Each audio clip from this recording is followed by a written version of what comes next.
Welcome to the Coast Keeper Garden, and we are doing a great workshop this morning for you on things that kids and parents can do together to get outside in nature during this time.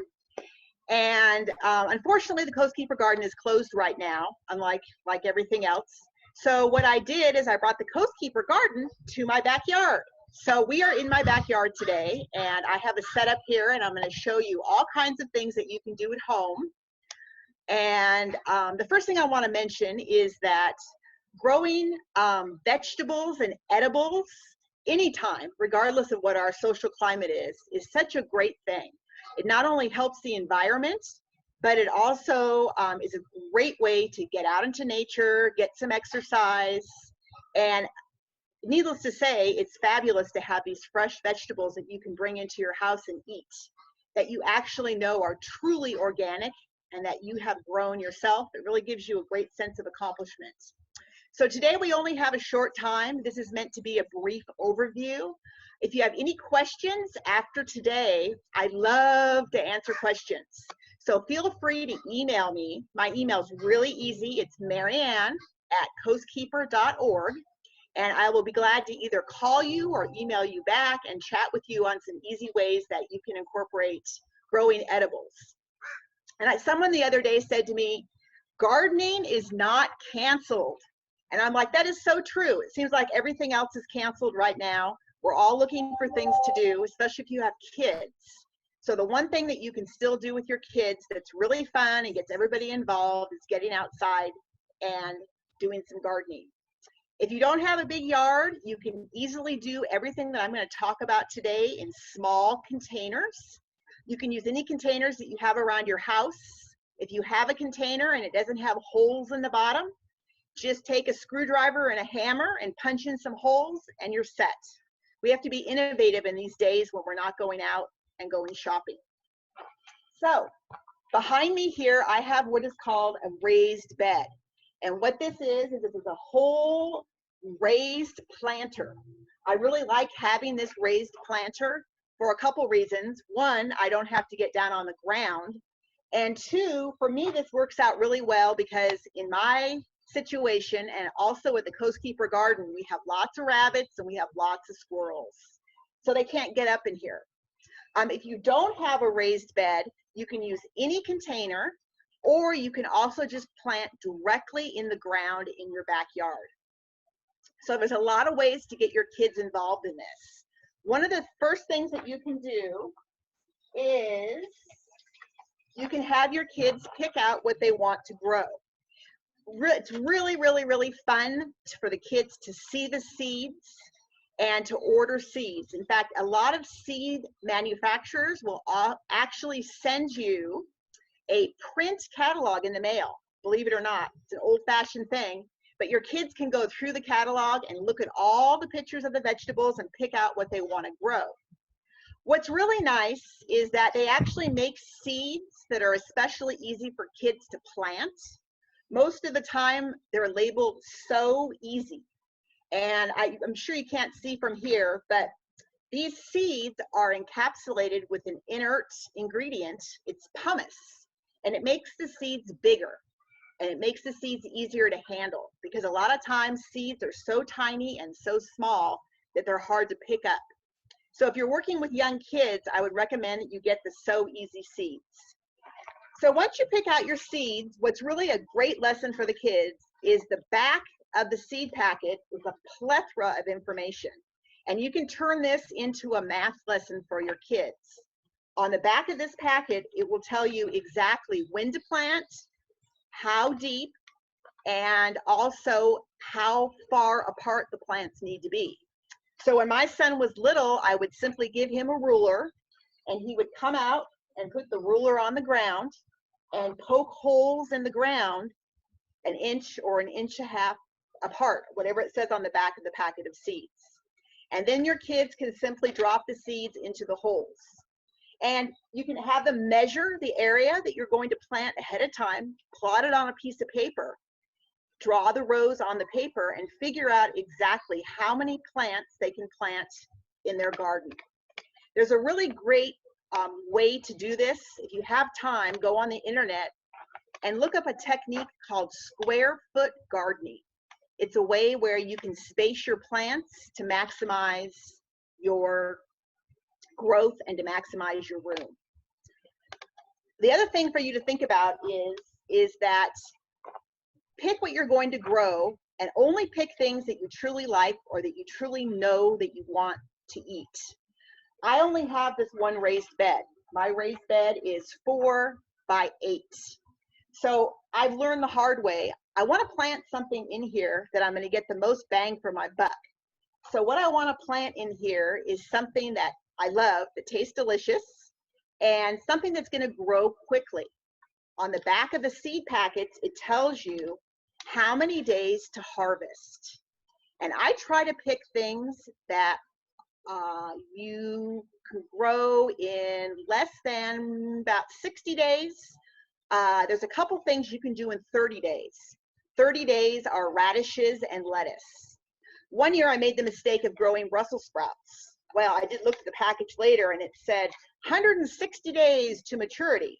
So I had this whole thing full of Brussels sprouts, and it took my whole spring crop was just Brussels sprouts. So be sure and pick things that have quick germination rates. Lettuce, kale, parsnips, and another good one is carrots. Carrots are also quick and the kids really like them. One of the things that you can grow that I particularly like are herbs. These are actually herbs that our sponsor at the garden gave us. Our sponsor is Native Sons Wholesale Nursery, and their herbs are fabulous. This is rosemary, and I've got thyme here, and I also have oregano. And what I like about the herbs is that they don't take a lot of water. And they also are really great because you can incorporate these into your kids. They can pick these, and then you can move inside and do a whole lesson on cooking. So you can also incorporate what you grow into lessons on cooking. And of course, with that, you can do all the measurements and all the recipes. So it gives you a segue. And one thing I forgot to mention, when my son was little and we planted, I always told him, you have to pick one thing to grow that you've never tried before. So challenge your kids to pick a vegetable or an herb that they've never grown before. And you'd be surprised once they pick it and they grow it themselves, that all of a sudden it becomes their favorite vegetable. One of the environmental benefits of growing your own food is, of course, you're saving a tremendous amount of water. When produce is grown commercially, the fields are flooded with water, and when they come in off the conveyor belt, they use a tremendous amount of water. So growing your own vegetables is really a great way to conserve water. The other thing is that when you grow vegetables, you're going to want to use some sort of organic fertilizer. Again, the fertilizer is organic, which means that it's not full of phosphate and it's not washing down into our gutters and out into the ocean.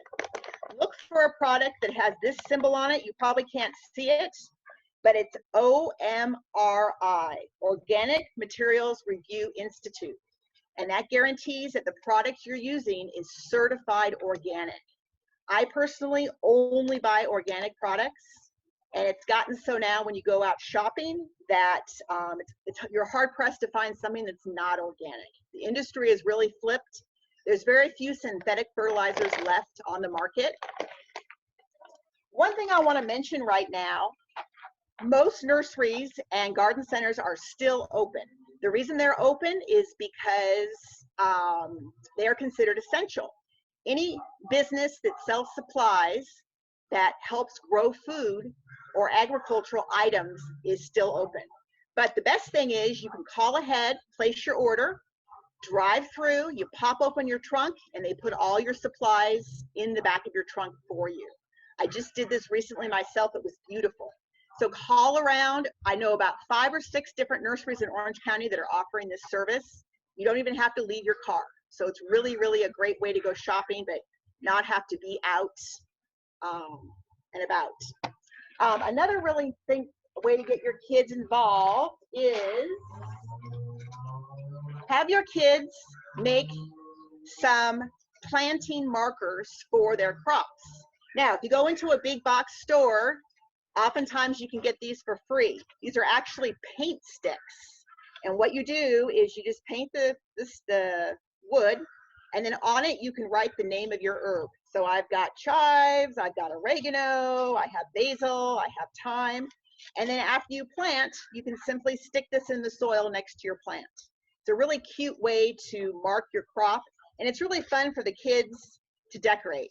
And if you are planting in the ground, you can get these. This is a great big huge stake. And again, if you don't see these at the paint department, just ask for them. As far as I have ever encountered, they're always free. So it's a really great craft. And the other thing you're going to want to get for your kids, get your kids some of their own gardening equipment. These gloves here are sized for a 2-year-old, and these are for about a 6-year-old. But it really puts some ownness to it. If the kids have their own watering can, their own gloves, you're also going to want to get your kids a really nice spade. They make these kid size. You can get a whole gardening kit for your kids, and they're all relatively very inexpensive. The other thing that you may want to get for your kids is a watering can. This is an adult size can, but they also make these smaller for children. And having your kids in charge of gardening really creates a great sense of responsibility, because the kids know that they need to go out every day, check on their plants, remember to water, and they learn very quickly, if you don't water, you're not responsible, you go out and you have a dead plant. So it teaches the whole concept of planting and responsibility. The other thing you may want to purchase, I love this. This is a shower attachment for the end of my hose, and it actually has a setting on it that says shower. And you just screw this on to the end of your hose, and it's a real gentle squirt. That way it doesn't displace the soil. If you just take your hose and squirt really hard, your soil oftentimes gets displaced. So this is a great purchase as well.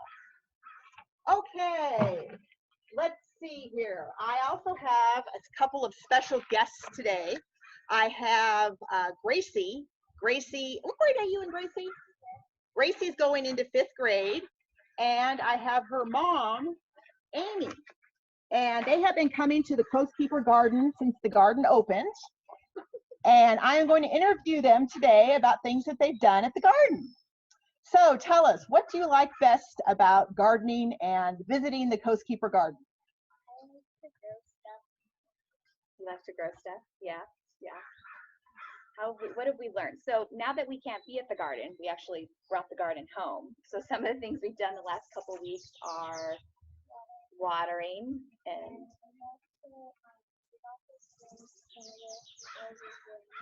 yes, one of the roses blooms. So we've been watching the blooms and tracking the blooms on, I know, a non-native, our drought tolerant. Nice. Yeah.